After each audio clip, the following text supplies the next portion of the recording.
Gracias.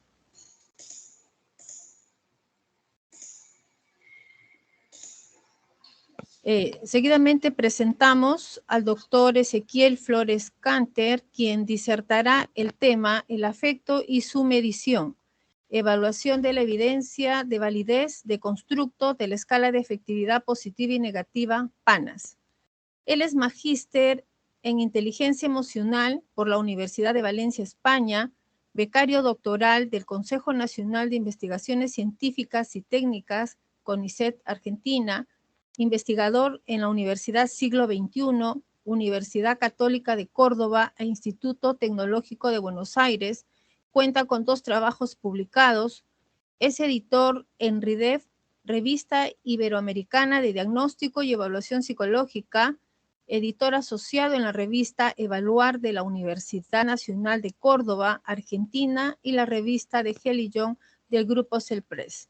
Revisor externo de varias revistas internacionales, ¿no? Como Frontiers, Elsevier y otros. Expositor en congresos y cursos internacionales dictados en Perú, Colombia, República Dominicana, Ecuador y México. Doctor, invitamos a iniciar su presentación.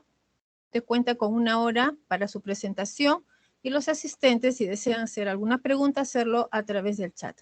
Puede iniciar su ponencia. Gracias. Bueno, muchas gracias por la presentación. Gracias, doctora. Realmente un placer estar nuevamente junto a ustedes para charlar en esta ocasión de un tema que parece que es bastante, o que genera bastante interés y también controversias, ¿no? Ahí compartí mi pantalla en modo completo, espero que me estén escuchando bien y puedan estar visualizando bien. Perfecto, perfecto, doctor. Bueno, muchas gracias. Bueno, conectando con lo que hablaba mi colega Andrés en su presentación, ¿sí? PANAS, bueno, él ya les ha mostrado, ¿no? de qué se trata este instrumento. Es un instrumento que se ha construido a los fines de poder hacer inferencias acerca del estado emocional general. Particularmente sobre 2 dimensiones que fueron de interés para estos autores, que son lo que sería la afectividad positiva y la afectividad negativa. Entonces, para esto han dado una serie de adjetivos, una lista de palabras, ante lo cual uno tiene que responder la frecuencia o el grado en que experimenta cada una de esas emociones, ¿verdad? Como bien mencionó el colega, hay una versión que es más popularizada, que es esta que están viendo en pantalla. También existe, a ver, voy a poner el puntero, acá está. También hay otras versiones, ¿no? Pero esta es la más popular, esta versión de 20 ítems. Y hay una variedad o hay mucha heterogeneidad en cuanto a las consignas y la escala de respuesta. Si bien el colega mencionó que esta escala es común, también suele usarse otras escalas que hablan más bien se refieren a la intensidad más que a la frecuencia. Y por supuesto está esta variabilidad que tiene que ver con qué ejercicio mental, digamos, le hago hacer al que responde, ¿no? Si le pido que responda cómo se siente en este momento o los retrotraigo hacia eventos pasados, los días previos, las semanas previas, o consulto en general por su estado anímico, ¿no? Bien, veamos algunos datos de lo que es la popularidad de este instrumento, ¿no? En un rastreo muy simple que hice en Scopus, ustedes pueden ver acá el código de búsqueda, o los términos de búsqueda. Fíjense que a partir de la fecha en que se crea el instrumento, se desarrolla, uno encuentra 1.300 publicaciones que hacen uso o mencionan el instrumento. Y esto no se ve que decaiga, ¿no? Sino que se ve una tendencia aún creciente. Es decir, que como mencionaba también el colega, es una escala que genera mucho interés. Y esto puede explicarse en parte por esto que también Andrés mencionaba con respecto a la brevedad y facilidad de la escala, ¿no? En cuanto a su implementación y en cuanto a la obtención de la respuesta. Ahora bien, esto no quita que tengamos mucho para decir en cuanto al las validaciones, en cuanto a la adaptación y en cuanto al uso que se hace de este instrumento y de otros instrumentos similares. Pero el caso del PANAS es muy particular porque yo creo que da pie para repensar muchas de nuestras prácticas en todo el abanico de lo que es la validez de constructo. Porque se ha usado tanto que no da margen para poner la lupa en qué uso hemos hecho, cómo hemos practicado o intentado alcanzar o desarrollado las adaptaciones de este instrumento, qué conclusiones intentamos sacar a partir de las puntuaciones, qué técnicas o métodos estadísticos o modelados estadísticos se han usado con más frecuencia para intentar sacar un sentido más coherente a las puntuaciones que se obtienen a partir de este instrumento. En particular acá yo les voy a hablar de lo que es las cuestiones más de modelado estadístico, ¿sí? Pero lo que tiene lindo esta escala es que la cantidad de su popularidad nos facilita, digamos, que hoy estemos hablando de estas cosas y también espero que las conclusiones sean generalizables al comportamiento que tenemos como investigadores con el uso y utilización de otros tipos de escala, ¿no? Fíjense también la cantidad de citas. Esta es una herramienta libre en donde uno puede poner un artículo y ver cómo se ha ido relacionando con otros autores que también resultan o han sido citados de manera fuerte, ¿no? Fíjense que tiene más de 33.000 citas, al menos lo que detecte este programa, y uno puede ir viendo, ¿no? Quiénes fueron tomando también estos desarrollos a partir del PANAS. Aparece Diener y Riff, que son dos autores importantes en el ámbito de lo que es el bienestar y la felicidad. Riff con el bienestar psicológico y Diener con el bienestar subjetivo. En particular Diener, porque Diener en su modelo toma esta forma de distinguir los afectos en positivo y negativo, incluye la satisfacción vital para hablar del bienestar subjetivo. Por supuesto también está Lyubomirsky, que es una autora que habla sobre la felicidad. Tenemos a Roussel, que Roussel en realidad es un autor que, si se quiere, amplía la visión teórica de lo que es el análisis o el fundamento del PANAS, ¿no? Si se quiere. Roussel habla de que en realidad el PANAS, lo que uno tiene que prestar atención es que fue construido para medir justamente dos conjuntos de afectos, uno más positivo, otro más negativo, pero que son de alta activación. Y si uno ve el modelo circunplejo, se da cuenta que queda por fuera un montón de otros estados afectivos que son de baja activación, tanto de valencia positiva como negativa. Bueno, Roussel ha sido una persona que ha aportado mucho también en ese sentido para prestar atención, ¿no? Respecto a lo que uno tiene que considerar cada vez que usa una escala. ¿Para qué se construyó y cuál es el contenido de los indicadores que se usan? ¿Sí? Entonces, ¿por qué tenemos que preocuparnos por esto del modelado estadístico, en particular el modelado estadístico para dar evidencia de validez constructo, ¿no? De aquello que queremos representar a partir de aquello que queremos inferir a partir de las puntuaciones de un instrumento. Bueno, la validez de constructo la tenemos que entender en términos simples, digamos, bien dicho coloquialmente, como la evidencia que da sustento a las interpretaciones de las puntuaciones. ¿Sí? O sea, hay evidencia para suponer que yo puedo interpretar las puntuaciones del PANAS como reflejo del afecto positivo de la persona o de su afecto negativo. En el PANAS, una pregunta que podríamos hacernos es, los valores que van desde 0 a 50, ¿sí? Obtenidos a partir de los indicadores de la dimensión positiva, ¿me permiten inferir el grado en que la persona está experimentando afectividad positiva? Lo mismo podemos decir acerca de los indicadores de la dimensión negativa. ¿Por qué valores de 0 a 50? Porque la escala es de 20 ítems, tenemos 10 ítems por cada dimensión, y recuerden que la escala de respuesta es de 0 a 5. Lo mismo podemos preguntarnos para los indicadores de la dimensión negativa. Escucho un ruido ahí de fondo, no sé si alguien tiene una pregunta o alguien con el micrófono abierto. Sí, por favor, apagar los micrófonos. Gracias. Disculpe, siga, doctor. No, no hay problema, no hay problema. Simplemente porque uno, como está tan solo acá mirando la pantalla, no sabe cuándo se desconecta o si hay algún problema. Así que no, simplemente por eso. Bien. Por otra parte, algo que debemos preguntarnos es qué importancia teórica y aplicada tienen este tipo de discusiones que estamos haciendo, ¿no? Y en particular sobre la evidencia de estructura interna, que es este modelado estadístico del cual les voy a hablar para hablar de la validez de constructo. Lo que sí hago un paréntesis acá, es importante diferenciar dos cosas.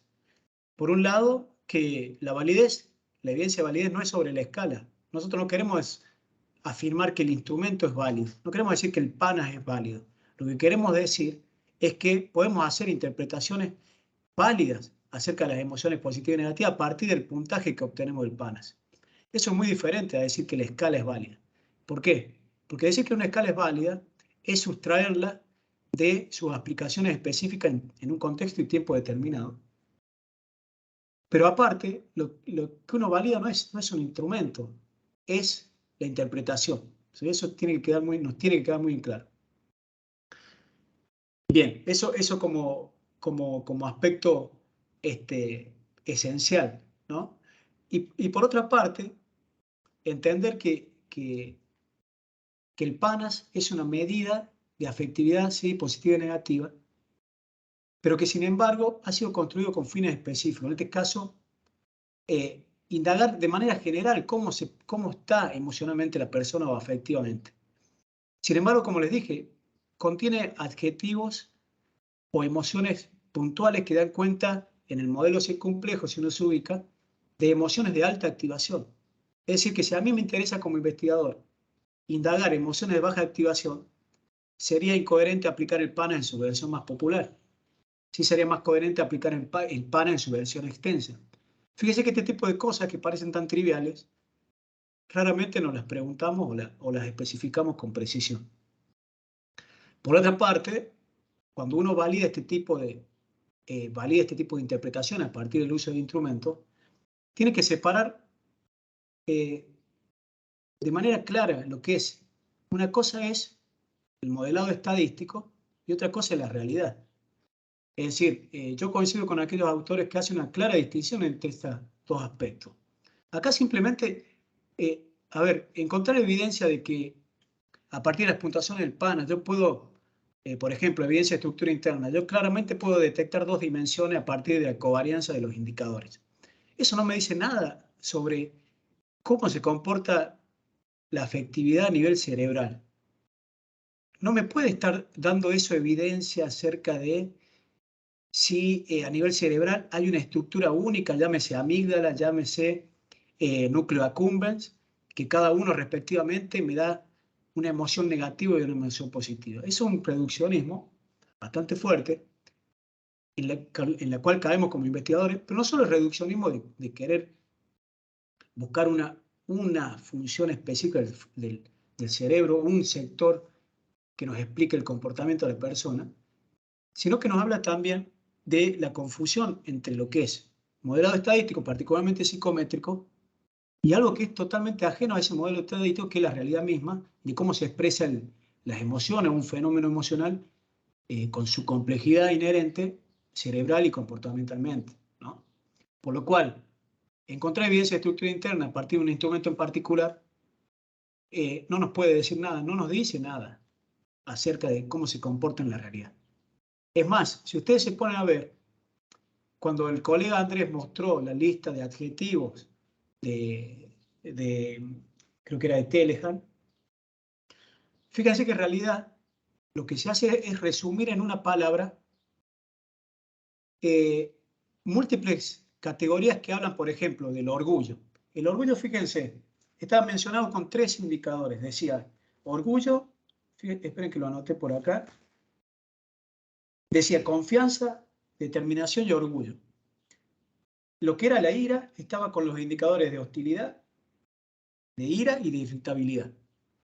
Obviamente que si yo resumo todo eso en una sola indicador, una sola pregunta, y hago una escala corta, lo más probable es que lo que pueda sacar de allí no es un indicador único de, por ejemplo, de irritabilidad, sino una noción más general de afectividad negativa, como es el caso. Sin embargo, si yo hiciera un inventario más amplio del PANA y yo propusiera la versión Flores-Canter del PANA y dijera, bueno, hostilidad no lo voy a representar con un ítem, lo voy a representar con 3 o 4. Irritabilidad, agresividad, no sé, ¿no? Hostilidad. Bueno, entonces ahí seguramente van a aparecer otro tipo de dimensiones. La escala se va a volver mucho más multidimensional. Entonces fíjense que no es el objetivo de este tipo de instrumentos poder decir, bueno, la afectividad en la realidad se compone de 2 grandes dimensiones. No. O sea, el PANAS te da eso porque fue construido para eso y lógicamente, si yo uso pocos ítems para representar cada una de las emociones, voy a encontrar este resultado más de global de 2 dimensiones. Sin embargo, si yo uso múltiples indicadores para un mismo estado afectivo, ¿qué va a pasar ahí? Y seguramente vamos a tener una dimensión por cada estado afectivo. ¿Y entonces qué? ¿Qué es lo que está pasando? Tiene que ver con las elecciones que hacemos de modelado. Modelado teórico, en este caso modelado estadístico, para dar cuenta de un fenómeno, pero no para sacar conclusiones acerca de cómo ese fenómeno se presenta en la realidad misma. ¿Sí? Obviamente que lo usamos para conocer mejor la realidad, en este caso, cómo los estados afectivos nos influyen o nos impactan o cómo se ven impactados por otros fenómenos. Pero eso es muy distinto a decir o a sacar conclusiones acerca del afecto en sí mismo. ¿Sí? Bien. En cuanto a la estructura interna, que es digamos, el objetivo de esta charla y los modelados estadísticos que podemos aplicar, una pregunta que podemos hacer en cuanto a para qué sirve, preguntarnos sobre todo esto es, ¿qué pasa si yo supondría o modelar una estructura unidimensional para las puntuaciones del PANAS? Es decir, un modelo bipolar, un modelo oblicuo. ¿Sí? En cambio, si supongo una estructura bidimensional, es decir, unipolar, hay 2 dimensiones, ¿sí? Cada una con sus características propias, que pueden estar más o menos relacionadas. Pero no hay o por el contrario, si hay una única dimensión, ¿sí? En donde los valores pueden fluctuar desde más positivo o negativo. ¿Qué implicancia puede tener eso? ¿Qué implica suponer una estructura bifactor? Ya vamos a ver de qué trata este tipo de estructuras. ¿Qué supone controlar o buscar evidencia de una unidimensionalidad esencial? Estos 2 modelos, por supuesto, comparten algunas características que ya vamos a ver. También se diferencian. Tienen implicancia, realmente tienen implicancia porque uno leyendo nomás los artículos puede ver cómo los autores, cuando plantean cada uno de estos modelos para modelar, valga la redundancia, las puntuaciones del PANAS, intentan explicar teóricamente estos factores generales por los cuales ellos piensan que se compone la escala y a partir de eso intentan explicar fenómenos, por lo cual sí que tiene implicancia teórica y práctica, porque, por ejemplo, en términos aplicados, no es lo mismo que yo calcule un puntaje total a que yo calcule 2 conjuntos de puntajes o a que yo calcule un puntaje general controlando por factores específicos. Obviamente los resultados van a variar y las interpretaciones también. Y uno puede, más allá de la arbitrariedad y libertad que cada uno como investigador cuenta, uno puede ver o pensar o plantear para este tipo de puntuaciones qué tipo de modelado puede ser más pertinente. ¿Sí? Entonces veamos para el caso del PANAS qué modelos se han testeado, qué se ha propuesto en cuanto a estructura interna para dar cuenta de la validez del constructo, ¿sí? Entendida como dije en el principio, como la evidencia que avala las interpretaciones para los fines que se supone que se ha construido la prueba, ¿no? En este caso para hacer inferencias sobre la afectividad. Bien, fíjense la cantidad de modelos, y estos no son los únicos, son los más populares que se han propuesto para el caso del PANAS. El PANAS se busca modelar como 2 factores, uno negativo, otro positivo, por supuesto cada uno con los adjetivos que son coherentes con esta etiqueta que se le pone al factor latente. Esta covarianza entre los factores latentes puede ser fijada a 0 y acá tenemos otro modelo más. Es decir, de acá podemos deducir el modelo oblicuo y el modelo ortogonal. dependiendo si queremos modelar esto como, o especificarlo como una covarianza es igual a 0, o sin relación entre los factores latentes, o estimarlo libremente y ver en qué medida el afecto negativo está relacionado con el positivo. Otro de los modelos muy populares es este que divide la afectividad negativa en dos factores, uno que tiene más que ver con el susto y otro que tiene más que ver con el disgusto. Un ratito, por favor. Acá está. Bien, tenemos otro modelo, que es el modelo bifactor que les mencionaba, un modelo que se ha vuelto muy popular en el último tiempo, y en nuestra región, hay una colega también preguntaba atinadamente qué pasaba en Perú, qué pasa en la región nuestra con respecto a esto. Lo que suele pasar es que todas las tendencias que uno ve internacionalmente rápidamente se expresan en los artículos locales. ¿Sí? Y este contagio de las prácticas, lamentablemente, también se asocia al contagio de las malas prácticas, ¿no? Y este es un modelo que se ha vuelto muy popular y también en nuestro contexto, que es esto de la búsqueda de la unidimensionalidad esencial. ¿A qué se refiere? A que yo quiero obtener un puntaje total controlado por los factores específicos. ¿Sí? Bueno, uno ahí podría ponerse a discutir, ¿no? ¿Qué significado puede adquirir este puntaje total? ¿Cómo lo puedo interpretar? ¿No? Ahí vamos a ver si llegamos a discutir algo de eso. Y después otro modelo muy usado, que también tiene correspondencia con este modelo bifactor, ya vamos a ver por qué, es cuando se presentan modelos en donde se estima la correlación entre los términos de error, ¿sí?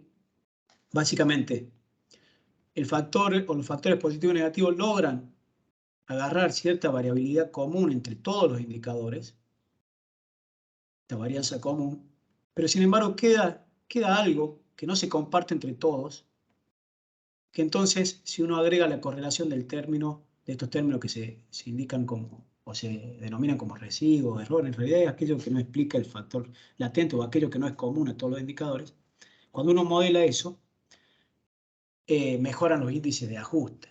¿Sí? Ya vamos a ver también qué consecuencias o implicancias puede tener eso. Bien.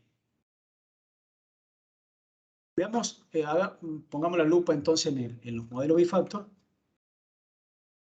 Es decir, vamos a comparar este modelo de dos factores con el modelo bifactor, en donde, como les dije, tenemos un factor general. El objetivo es encontrar un puntaje total, digamos, o representar una única dimensión, pero controlando o quitando el efecto de lo que serían los factores de afecto positivo y afecto negativo. Bien. Este es un artículo que nosotros hemos revisado en profundidad, porque como grupo de investigación nos parecía que la aplicación del modelo bifactor para el caso del PANAS no cumplía con los requisitos que se le exigen a este tipo de modelado. ¿Sí? Uno de los requisitos es la intercambiabilidad de los indicadores. Si yo quiero calcular un puntaje total, lo lógico, ¿no?, es que dé lo mismo si yo me siento irritable a si yo me siento entusiasmado. ¿Sí? ¿Por qué? Porque el puntaje total lo que quiere es obtener de todo esto un puntaje resumido, independientemente del contenido específico. Lo que hace con estos factores específicos es controlar, ¿sí?, por el efecto que pueden tener. Pero para el caso del PANAS, fíjense que es bastante absurdo pensarlo, porque es difícil suponer que sentirse irritable es intercambiable con el ítem de sentirse entusiasmado. Es decir, da lo mismo, es equivalente. Da lo mismo si este puntaje toma el de irritable o el de entusiasmado. No creo que nadie esté de acuerdo con eso. Entonces, de la base, este modelo no cumple con los requisitos para los cuales se ha construido este tipo de modelado estadístico, que es muy útil. Sin embargo, cuando se lo usa mal, genera más confusión que esclarecimiento. Porque si yo, a partir de esto, genero un puntaje factorial total, ¿Cómo voy a interpretar ese puntaje? ¿Me está hablando de factores positivos o negativos? Si fueran intercambiables no habría problema, porque da lo mismo, son equivalentes. Y yo estoy controlando por alguna cuestión particular metodológica. Pero acá, evidentemente, no da lo mismo. De hecho, podrán encontrar múltiples trabajos que muestran que el afecto positivo no se asocia de igual modo a otras variables o a otras variables que uno puede calcular a partir de otras escalas, como puede ser la depresión y la ansiedad. La depresión sí está relacionada con los afectos positivos y negativos. Sin embargo, la ansiedad está relacionada fuertemente con el factor negativo, no con el positivo. Entonces, claramente no son intercambiables entre sí. Si uno hace un análisis factorial, este modelo bifactor siempre, ¿sí?, va a dar mejor que un modelo oblicuo, tradicional, un análisis confirmatorio tradicional. El ajuste, es decir, si uno se basara solamente en los indicadores de ajuste, más allá de los que fuesen, para decir qué modelo ajusta mejor, siempre concluiría a favor de un modelo bifactor, o la gran mayoría de las veces, ¿sí? Sin embargo, acabamos de precisar de que evidentemente obtener un puntaje a partir de este modelo sería erróneo o no nos daría claridad respecto a específicamente qué está tomando este factor general de los indicadores tanto positivo y negativo. No todo índice de ajuste que brilla es oro. Este fue el título de un trabajo también sobre PANAS, que me pareció súper interesante. Nosotros también hemos escrito sobre ello y hemos reanalizado algunos datos, particularmente de estos autores que ustedes ven acá, porque han sido los que han hecho mucho énfasis en el modelo bifactor para el caso del PANAS. ¿Qué es lo que pasa cuando uno reanaliza los datos que hay en estos artículos? Uno se encuentra con algunos datos interesantes, es decir, es verdad, como dicen ellos, el modelo bifactor ajusta mejor. Ahora bien, yo puedo hacer otros cálculos para ver cómo se comporta el modelo. Entonces puedo ver qué cantidad de varianza explica ese factor general en comparación a los específicos. Si todo fuera como se esperaría en un modelo bifactor, se esperaría que el factor general tenga un peso fuerte, explique gran cantidad de varianza en comparación con los factores específicos. ¿Qué es lo que vemos en el primer reanálisis? Vemos que el factor general explica solamente un 32%. Fíjese el factor de afecto positivo. Explica fuertemente sus indicadores. Entonces, ¿qué está tomando el factor general acá? Y parece ser que está tomando básicamente aquello que no logra retener el factor de afectividad negativa. Pues fíjense que acá se explica un 50%. Algo más extremo y más claro ocurre en el caso del reanálisis del artículo del 2017. El factor general acá explica un 11% como mucho de la variabilidad o varianza de los indicadores. El factor positivo de nuevo es muy alto y en todo caso el factor latente de afectividad negativa explica un poco menos. De nuevo, lo poco que explica el factor general parece estarlo tomando de aquello que deja sin explicar el factor latente de afectividad negativa. Fíjense, ¿no?, lo importante que es salirnos de los usos corrientes que suelen ser automáticos y poco críticos. Si yo me basara en los índices de ajuste no me estaría preocupando por estas cuestiones. Sin embargo, si me preocupo por estas cuestiones, yo puedo entender qué está pasando. ¿Por qué el modelo bifactor ajusta mejor? ¿Sí? Vamos a ir a ese tema, pero fíjense también que cuando uno ve las cargas, los pesos factoriales, ¿sí?, uno puede ver también la impertinencia o la inadecuación de este modelo bifactor. ¿Por qué? Porque fíjense lo que genera cuando forzamos este tipo de modelo a datos que no son para modelar con este tipo de modelos. Empiezan a ver estos resultados contradictorios. ¿Cómo puede ser que los ítems irritable, disgustado, afligido, carguen negativamente en el factor de afectividad negativa? No tendría que cargar negativamente. Tendría que cargar, si se quiere, de manera baja, pero al ser todos los indicadores al ir en la misma dirección debería ser una carga positiva. Este tipo de resultados incongruentes suelen darse cuando uno estamos forzando un modelo para datos en los cuales el modelo claramente no ajusta o no es pertinente. Estábamos acá, ¿no? Diciendo, bueno, a ver qué pasa, pensemos qué está pasando y por qué el modelo incorpora o puede estar incorporando aspectos que no explica el factor latente de afectividad negativa y puede estar dándole o subiendo los indicadores de ajuste. Este autor lo explica muy bien, ¿sí? Cuando nos muestra que correlacionar errores o términos de error, como les mostraba en uno de los modelos para el PANAS, uno de los modelos más populares, es equivalente a plantear un factor latente que explica, además del factor específico, los indicadores en cuestión. A los que tienen más experiencia con estudios psicométricos saben que correlacionar términos de error indudablemente sube o ayuda a alcanzar indicadores de ajuste más altos o a mejorar los indicadores de ajuste, sean estos valores altos o bajos, ¿no? Es indistinto, ¿sí? Mejora los índices de ajuste. ¿Por qué? Porque dejamos menos varianza sin explicar, ¿sí? Eso es lo que termina haciendo el modelo bifactor. El modelo bifactor es equivalente a correlacionar todos los pares de errores entre sí, ¿sí? El modelo del PANAS, el modelado estadístico que representa estos términos de error correlacionado, también encuentra indicadores de ajuste óptimos. Y ahora bien, ¿por qué sucede eso? ¿Por qué necesitamos correlacionar términos de error o agregar una variable latente ortogonal y general para subir los indicadores de ajuste en este caso particular? Vamos entonces a esto de los errores correlacionados e intentemos llegar a una respuesta al respecto. Estos son los dos modelos que estaríamos comparando acá.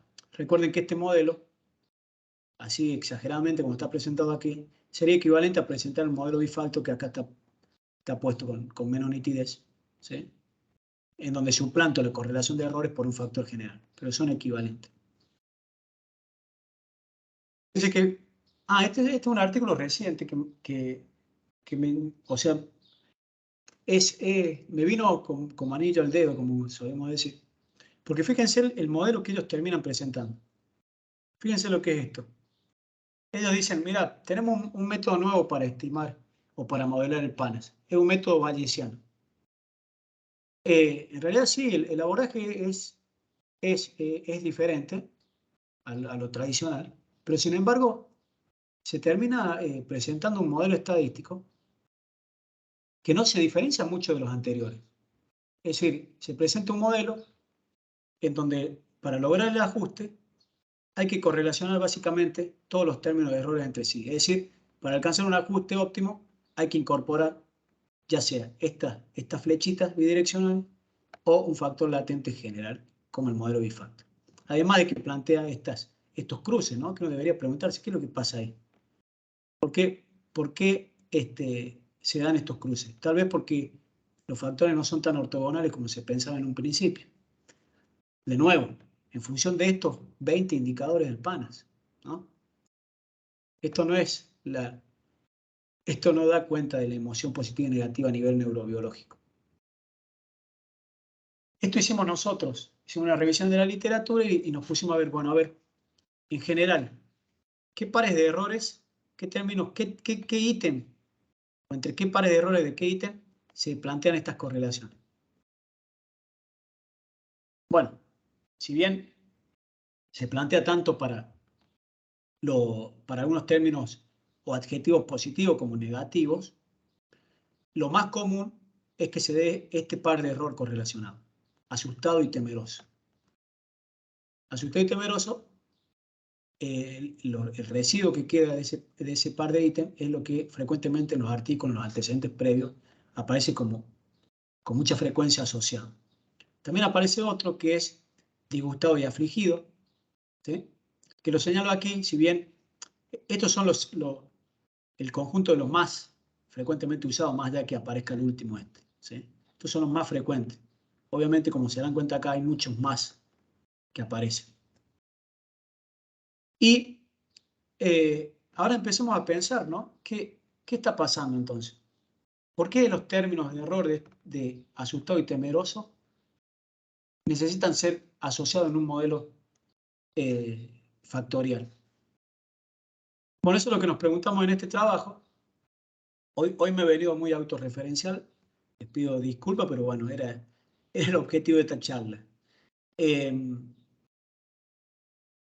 Luego podemos tener otra charla haciendo crítica de nuestros propios trabajos. De hecho, yo tengo mucho para decir de las publicaciones que he hecho del PANAS, que realmente hemos cometido muchos de los errores de los que estamos hablando acá. Bien, pero antes de hablar de cómo hemos resuelto esta cuestión, tengo que introducirlos a lo que es el análisis de redes, porque es el análisis o el abordaje que a nosotros nos permitió obtener respuestas acerca de qué estaba pasando con estos modelos de redes correlacionados y del modelo Bifant, ¿sí? De nuevo, no pensamos nosotros que el afecto es una red en la realidad. En realidad es porque nos parece era una herramienta válida para la pregunta de investigación que nosotros teníamos. Bien, veamos un poco de qué se trata esto, del análisis de redes, una breve introducción como para entender los resultados que siguen. Entonces, el análisis de redes que aplicamos es un análisis particular que se llama Exploratory Graph Analysis, un análisis de grafo exploratorio. Es un abordaje psicométrico. También van a notar ustedes que hay una tendencia fuerte a utilizar este tipo de modelo porque se lo toma como novedoso. De nuevo, el uso acrítico de este tipo de modelos, por más novedoso que uno lo venda, hace más ruido que dar certeza, ¿no? Entonces, es un abordaje psicométrico para identificar dimensiones en datos multivariados. Es decir, es una alternativa a métodos como el análisis paralelo, el screen test o el método de Kaiser para determinar el número de factores, ¿no? Un modelo de red no direccionado, o Markov Random Field, como se denomina, se representa a partir de nodos, ¿sí? Son los círculos. Bueno, en este caso, disculpen, se fue representado como un cuadrado, pero para guardar la semejanza con el modelo factorial de variable latente. Se representa, lo importante es que vean que hay nodos, ¿sí? Que representan las variables, y hay aristas, hay líneas que representan la relación, generalmente una correlación parcial entre estos indicadores. Este tipo de modelado a través de este tipo de red es equivalente a plantear un factor latente que influye sobre estos indicadores. Si bien hay equivalencias, o son equivalentes, este tipo de abordaje nos permite obtener información que hasta ahora no era posible obtener con los modelos tradicionales factoriales de variable latente. ¿Qué es lo que se busca a partir de estos modelos de redes? Es detectar comunidades o clústeres de nodos, es decir, conjuntos de nodos interconectados, o que representan dimensiones en una red, ¿sí? Es decir, en lugar de hablar de factores, se habla de dimensiones, pero recuerden que hay una equivalencia matemática entre este modelo así representado y este modelo de la izquierda, que es un factor latente, ¿no? Entre estos modelos, en estos modelos, perdón, se estiman relaciones directas entre variables observadas en lugar de modelar variables observadas en función de un factor latente, ¿sí? La diferencia que vemos entre ambos diagramas. Bueno, el EJA, es decir, el análisis exploratorio de grafos, se basa en dos aspectos fundamentales. Por un lado, la estimación de una red, y por otro lado, la aplicación de un algoritmo de detección de comunidades. Comunidades serían las dimensiones o factores latentes que queremos inferir a partir de estos datos, ¿no? Veamos el primer punto, la estimación de la red. Se pueden usar dos métodos. La SU, ¿sí? Que estima un modelo gráfico gaussiano. Básicamente, acá la diferencia entre la SU y el gráfico triangulado con filtro máximo, estas son traducciones caseras, disculpen. La diferencia fundamental es que la SU trabaja con correlaciones parciales, es decir, estima la conexión entre los dos nodos controlando por la asociación que mantiene con el resto de los nodos de la red, mientras que TMFG trabaja con correlaciones de orden cero, es decir, las correlaciones de Pearson que generalmente uno usa, o que generalmente uno denomina como bivariadas. En cuanto a la aplicación del algoritmo de detección de comunidades, bueno, este algoritmo se llama WalkTrap, ¿sí? Bueno, tiene sus especificidades, pero no me quiero meter en el detalle de eso ahora. Prefiero que sobre tiempo para una pregunta, pero sepan eso. El segundo paso, luego de estimar la red, ¿no? Lo que nos interesa saber es si hay un conjunto de ítems que se relacionan diferencialmente y qué cantidad de dimensiones puedo deducir de estos datos y de la relación de estos datos. ¿Sí? Puedo deducir 2 dimensiones o puedo deducir 4 como se muestra en este diagrama que parece un arbolito de Navidad. Bien, pero recientemente se han propuesto otros pasos y funcionalidades que son esenciales y que han sido fundamentales para nosotros para dar respuesta a esos interrogantes que les comentaba en un principio. La funcionalidad de boot-eja y la funcionalidad UVA. ¿Sí? En el primer caso, del boot-eja, es un abordaje de bootstrap, ¿sí? Que es un remuestreo que se hace a partir de la misma muestra y en donde nosotros podemos generar múltiples muestras, la cantidad que uno quiera, y a partir de eso ver cómo se comporta el modelo. Esto es una herramienta súper potente que nos ayuda a ver la estabilidad de las soluciones. Porque una cosa es decir, sí, mirá, yo encontré 3 dimensiones, o para el caso del PANAS, yo encontré 2 factores, yo encontré un modelo bifactor, yo encontré 3 factores. Bueno, pero ¿cómo sabemos que eso no es producto del sobreajuste, ¿no? Del overfitting, es decir, de un modelo que es perfecto en cuanto a ajuste, pero que solo es generalizable a la muestra objeto de estudio, no más allá? ¿Cómo sabemos que esto sería replicable o que sería robusto este resultado? Bueno, estas herramientas de Bootstrap nos permiten sacar o hacer ese tipo de análisis. Para cada muestra de Bootstrap se aplica el procedimiento anterior que les describí del Exploratory Graph Analysis y se obtiene así una distribución muestral de los resultados sucesivos de estos ejas, ¿sí? O de estas redes que se estiman, que es lo que ven acá abajo. El método UVA, que se denomina como análisis de la unicidad de la variable, en realidad es como un análisis de aquello que no explica o que queda sin explicar. En términos de análisis factorial, uno tiene la comunalidad y lo que es único, pertinente o propio de los indicadores. Bueno, el análisis de variable única tiene en cuenta eso. Y un algoritmo que en redes se utiliza o posibilita la detección de ítems redundantes antes de evaluar la dimensionalidad en un conjunto de datos. De nuevo, se basa en el análisis psicométrico de redes, no requiere un conocimiento previo de la estructura interna. Entonces, se estima una red basada en la SU, por ejemplo, y luego se aplica una medida denominada de solapamiento topológico ponderado, o WTO, que el WTO mide el grado en que ítems en una red solapan, ¿sí? Es decir, cuantifica la similaridad entre un par de variables que comparten conexiones. ¿Por qué utilizamos este método?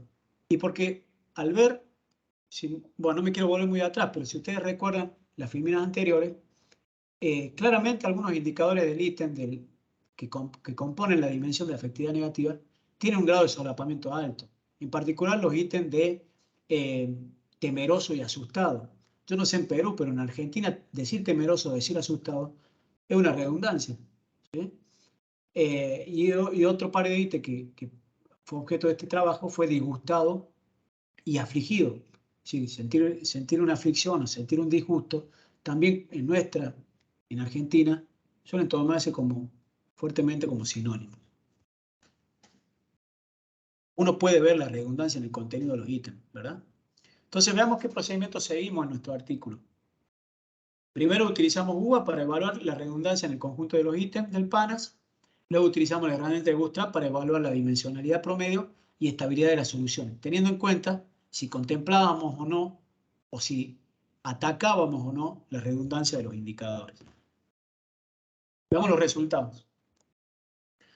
Encontramos que, como era de esperar y como en coherencia con los antecedentes previos, hay evidencia de que asustado y temeroso son indicadores del PANAS que solapan fuertemente entre sí. Y otro indicador que apareció muy solapado es afligido y disgustado. Por supuesto hay otros, pero estos son los que han mostrado un solapamiento más fuerte. Otro del que está ahí cerquita es nervioso e intranquilo. Fíjense, ¿no? O sea, el contenido de estos ítems es claramente redundante, ¿sí? Estoy nervioso o intranquilo.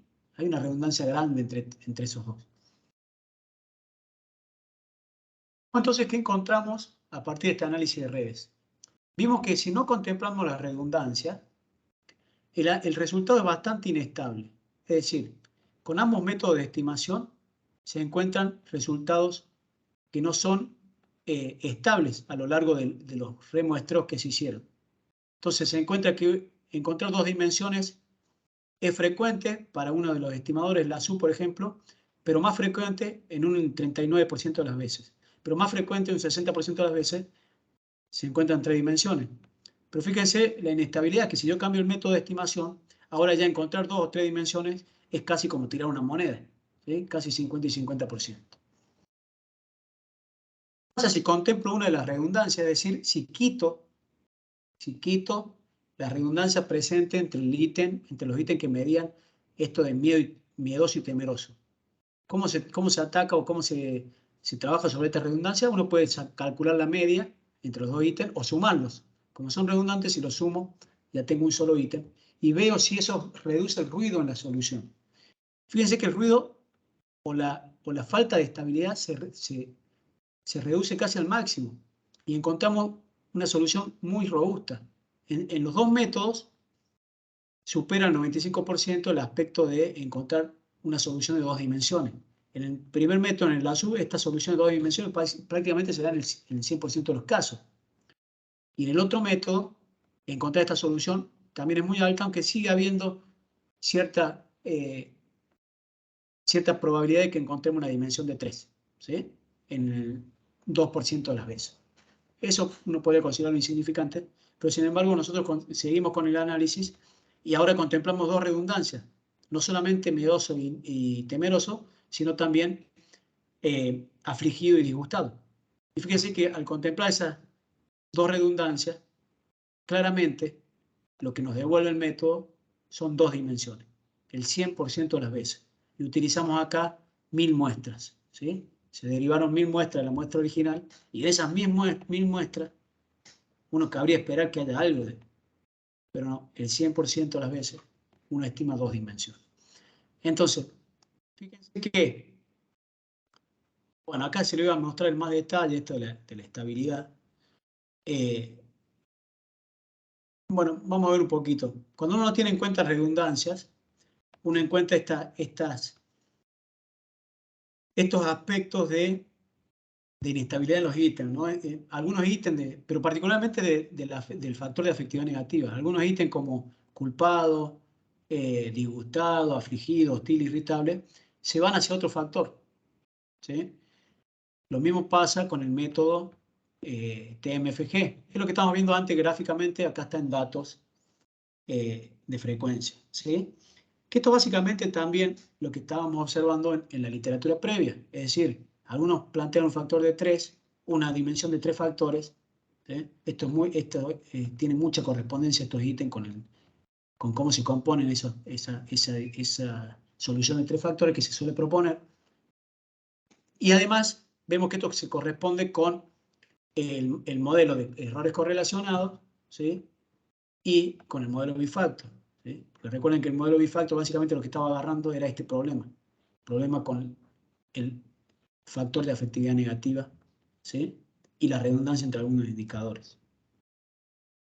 Cuando yo contemplo la redundancia, sea una o sea dos, fíjense que la solución ya es claramente de dos factores, independientemente del método, y la solución es estable para la mayoría de los ítems casi en un 100%. Contemplando redundancia en un 100%, contemplando una, fíjense, o sea, los ítems que no llegan al 100% tienen un 98%. ¿Sí? Es decir, contemplando solamente una de las redundancias presentes en el PANAS, ya obtenemos una solución prácticamente 100% estable. Bueno, esto simplemente para mostrarles que lo hemos replicado, luego se replicó en dos muestras más y obtuvimos los mismos resultados. Muestras independientes, ¿no? Entonces, como conclusiones generales, ya para dar lugar a las preguntas, aplicando las funcionalidades de EJA, de Project Graph Analysis, hemos podido estimar la dimensionalidad en las puntuaciones del PANAS, establecer la estabilidad de la dimensionalidad estimada, así como de la asignación de los ítems, a las respectivas dimensiones y evaluar el impacto de potenciales redundancias entre pares de ítem en la dimensionalidad que se estima o resultante. De nuevo, no todo modelo que brilla es oro, ¿no? Podemos verificar que soluciones de más de 2 dimensiones, bifactor o de 3 dimensiones, son artefactos metodológicos, que de hecho quedan representados en los modelos de correlación de errores, que resulta de la no contemplación de la redundancia entre algunos pares de ítem. ¿Sí? En efecto, modelos de medida que desde una perspectiva analítica factorial pueden mostrarse apropiados para el caso del PANAS, pueden ser descartados con gran certeza cuando se toma en cuenta la información complementaria que se puede obtener con otros métodos, como puede ser el método de EJA, ¿sí? El Exploratory Graph Analysis.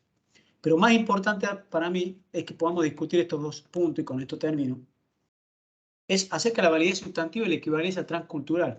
Creo que con esto le doy pie a la charla que sigue.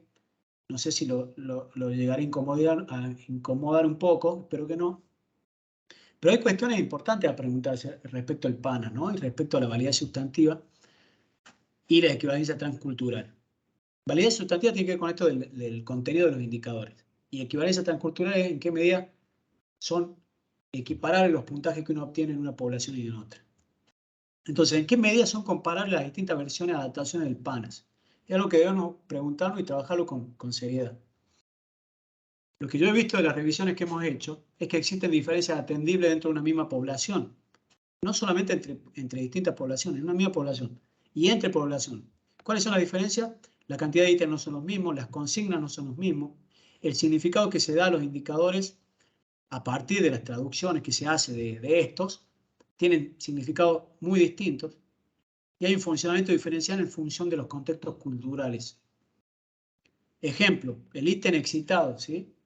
Este ítem ha sido traducido como excitado, exaltado, ilusionado, emocionado, optimista, activado, eufórico, feliz. Fíjense la cantidad de alternativas que se ha dado a este ítem en inglés, excitado. Claramente yo no veo que, si bien puede haber cierta asociación entre estos términos, hay bastante diferencia, ¿sí? Sentirse excitado acá en Argentina es muy distinto a decir que uno se siente feliz. Sentirse excitado en Argentina es muy distinto a decir que uno se siente optimista. Quizá más parecido a sentirse exaltado o emocionado. ¿Eh? O veamos el ítem alerta. ¿Cómo ha sido traducido? Como alerta, como dispuesto, como despierto, como concentrado. De nuevo, pueden estar algo relacionados a estos términos, pero no necesariamente sentirse concentrado para una persona es lo mismo, y aquí en Argentina en particular, que sentirse alerta. Ni hablar de la palabra dispuesto, ¿no? Quizá alerta y despierto puedan tener más semejanza. Entonces la pregunta que surge aquí también es, ¿estos ítems refieren a lo mismo? En otras palabras, lo que en Argentina se entiende por excitado, ¿es equivalente a lo que en Perú se entiende como activado? Puse un ejemplo que puede parecerles tonto, pero me parecía que daba en el blanco. ¿Sí? Esto, ¿es palta o es aguacate? ¿Sí? La palta viene de la lengua quechua, del imperio incaico, y aguacate viene de la lengua nahual, que es del imperio azteca. ¿Sí? Conceptualmente equivalente. O sea, ambos refieren a lo mismo, refieren a la palta. El problema que nosotros tenemos con escalas como el PANAS es que podemos usar una misma palabra, pero no estamos refiriendo a lo mismo. Es decir, la persona cuando piensa en la palabra excitado y si estoy excitado no necesariamente está pensando lo mismo que la otra persona. Para una persona esta puede tener acá en Argentina una connotación sexual. Para otro no, puede referirse a estar exaltado simplemente. Entonces, acá tenemos el problema que mencionamos, podemos usar la misma palabra, pero referirnos a cosas distintas. Pero también está en la necesidad de este ejemplo de plantear las cosas en función o teniendo coherencia con el lenguaje, o sea, que sea culturalmente coherente, como lo mencionamos. De nada sirve usar la misma palabra en todos los contextos. Lo que hay que usar es la palabra que nos permite hacer referencia a lo mismo, o el conjunto de palabras que nos permite hacer referencia a lo mismo. Entonces, mantener una traducción literal no parece ser acertado, resultando ambiguas ciertas descripciones afectivas. El mismo adjetivo alerta puede ser interpretado diferencialmente por distintas personas. Entonces, acá surge una pregunta también interesante de uno de los artículos que mencionó el colega Andrés, ¿sí? Con respecto a Thomson 2007, por ejemplo, ¿sí? Que dice, ¿qué significado atribuyen distintos participantes a los diferentes adjetivos del PANAS? Es decir, está preguntando por la fuente de evidencia de validez de contexto que se llama validez sustantiva, pero también refiere al proceso de respuesta. Rara vez nos preguntamos como investigadores esto. ¿Qué proceso, cómo están interpretando y cómo hacen para responder las personas a una pregunta que yo les doy? ¿Qué pasa por su cabeza? Es importante porque eso nos va a dar cuenta de si estamos dando en el blanco o no. En este caso, ¿qué significado atribuyen distintos participantes a los diferentes adjetivos del PANA? Esta fue la única persona que dio evidencia acerca de eso. Fíjense lo que encuentra. Algunos ítems son considerados fáciles de entender. Como son adjetivos, uno los entiende fácil, pero tienen múltiples significados, ese es el problema. Volviendo al caso del adjetivo excitado, este ítem presenta connotaciones tanto positivas como negativas. Fíjense que Thompson lo hizo para una misma población. Para algunos participantes este ítem se interpreta como cercano a agitado, mientras que para otros es semejante a imprudente y molesto. ¿Sí? Para otros el ítem tiene una clara connotación positiva. Bien. Espero con esta presentación haberlos movido un poco en lo que uno está habituado y que nos ayude a buscar ser cada vez más críticos en nuestro quehacer y autocríticos, ¿no? No teniendo miedo al error. El error es importante. El problema es cuando uno lo esconde o tiene problemas para identificarlo. Pero hay que identificarlo y buscar mejores soluciones para estos problemas, ¿sí? Ahí tienen mi mail de contacto, el personal laboral. Y bueno, como les dije, un gusto estar presente aquí y gracias por esta nueva invitación. Quedo atento a sus preguntas. Doctor Ezequiel Flores, muchas gracias por su brillante presentación. Una pregunta, ¿usted recomendaría entonces usar la versión corta, de pronto considerando esa redundancia que hay en los ítems con lo que usted ha mencionado? ¿Cuál sería su respuesta? Gracias. Sí, Janet, gracias a vos por la pregunta. Mira, Janet, en realidad yo si quise dejar una idea acá, también fue la de que sepan que uno, o sea, que la evidencia y de lo que discutimos sobre la escala de 20 ítems, ¿sí? Esa escala que sí, en un momento se mencionó como la breve. Lo que les quise decir es que lo que uno está mostrando es el funcionamiento de esos ítems en particular, y para esa escala en particular. Eso no nos habla de la afectividad en términos de cómo se presenta en la realidad o en nuestro cerebro. Y también uno tiene que tener presente que esa escala se construyó por un fin específico.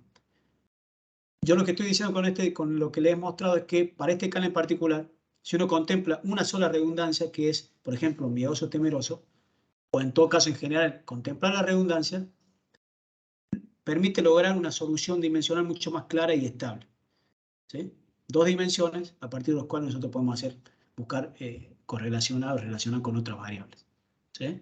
Eso es lo que he mostrado, pero no he mostrado evidencia de qué pasaría con el PANAS extenso, por ejemplo, en donde ya tengo una lista de adjetivos mucho más amplia. Mi hipótesis es que ahí no habría dos dimensiones, habría muchos más. Porque pasa esto que hablamos, por ejemplo, el ítem o los indicadores de esto que decíamos de agresividad. Al contemplar más indicadores, por ejemplo, hostilidad, irritabilidad, para un mismo conjunto de afecto, en este caso hostil, seguramente esa dimensión se va a separar, ¿sí? Va a estar fuertemente relacionada con las otras negativas, seguramente, pero se va a separar con una dimensión. Ok, gracias. Y entonces, de la experiencia que usted tiene con los estudios que ha realizado con el instrumento, ¿en qué casos, diríamos, podríamos utilizar esta versión completa o la versión larga? ¿En qué casos podríamos utilizarla? ¿Lo recomendaría? Lo importante, Janet, es, o sea, uno puede usar cualquier instrumento. A ver, lo importante es revisar si responde a los objetivos que uno tiene de investigación. Si el objetivo de ustedes, Janet, por ejemplo, es contemplar el efecto que tienen afectos de alta activación, tanto positivos como negativos, entonces esta versión del PANAS les puede servir. Pero teniendo atención a estas cuestiones. ¿Cómo fue la traducción de los ítems? ¿Qué ítems pueden tener una redundancia que impidan tener claridad sobre el puntaje? ¿Sí?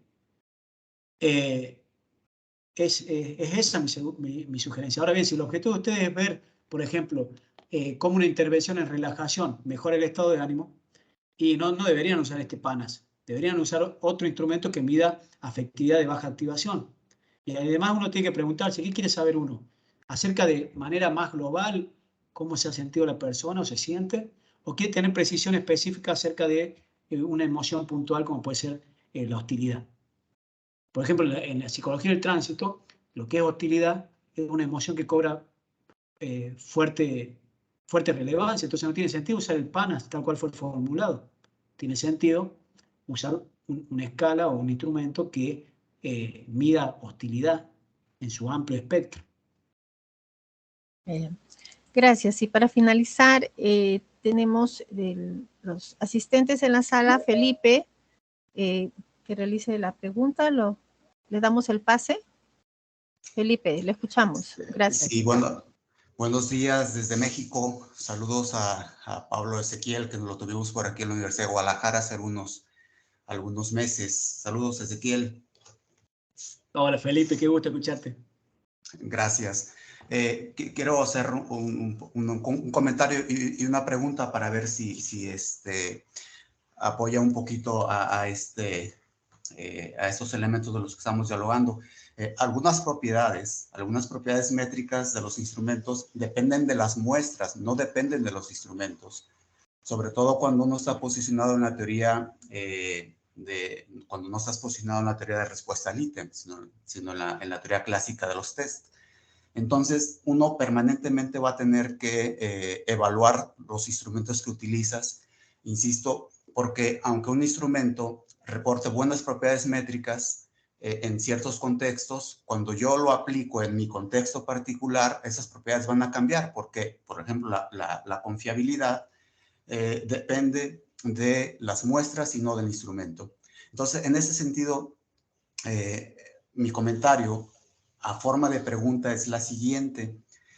¿Pudiera yo minimizar esos sesgos con un buen pilotaje? Es decir, si yo monitoreo a través de entrevistas cognitivas, si dialogo con una submuestra a manera de pilotaje para ver qué está entendiendo con cada palabra, ¿minimizaría ese tipo de sesgos, Ezequiel? Bueno, Felipe, gracias. Qué lindo este tipo de preguntas porque me lleva a México, cuando dábamos la clase, que Felipe siempre me hacía este tipo de preguntas y comentarios súper pertinentes y hacía siempre más dinámica la clase. Gracias, Felipe. Sí, totalmente de acuerdo. De hecho, al comenzar la clase dijimos que, o esta presentación, de que uno no valida el instrumento, valida las interpretaciones que se pueden hacer en un contexto y tiempo determinado. Y yo considero fundamental lo que aporta Felipe, es esencial para cada aplicación que quisiéramos hacer, es decir, no para cada, sino que si uno ya ha hecho este pilotaje antes me refiero en un corto periodo de tiempo previo, no hace falta que lo haga cada vez que lo va a realizar, porque se supone que en un lapso temporal más o menos que uno piense que puede ser estable la respuesta de los participantes, más si uno trabaja en una muestra particular como estudiante universitario. Sin embargo, si pasan muchos años o pasan una cantidad de años X, siempre es sugerible hacer este pilotaje que menciona Felipe. Es decir, efectivamente, antes de hacer o buscar, analizar un modelo predictivo, un modelo explicativo, ver el funcionamiento del instrumento para este nuevo tiempo, momento temporal en que la población o la forma de interpretar esos indicadores puede haber cambiado, ¿sí? Entonces, este tipo de análisis son fundamentales hacerlos antes de recolectar datos, por ejemplo, para un objetivo principal que puede ser, o un objetivo más a largo plazo, como puede ser un modelo explicativo, un modelo predictivo. Así que sí, totalmente de acuerdo, me parece importante lo que mencionó Felipe. Gracias. Muy bien, gracias. Gracias. Gracias, doctor. ¿Me permite? Voy a presentarle la constancia por la ponencia brindada. Ya se le va a enviar a su correo. Bueno, la constancia se otorga al doctor Ezequiel Flores Canter por la participación en calidad de ponente en el evento académico Emociones Positivas y Negativas, Aspectos Metodológicos y Evaluación, organizado por la Unidad de Investigación, Innovación y Emprendimiento de la Facultad de Psicología de la Universidad Nacional Federico Villarreal. Muchísimas gracias, doctor Ezequiel. Bueno, gracias a ustedes, Janet, por la invitación. Que anden muy bien. Buen día. Éxito. Gracias.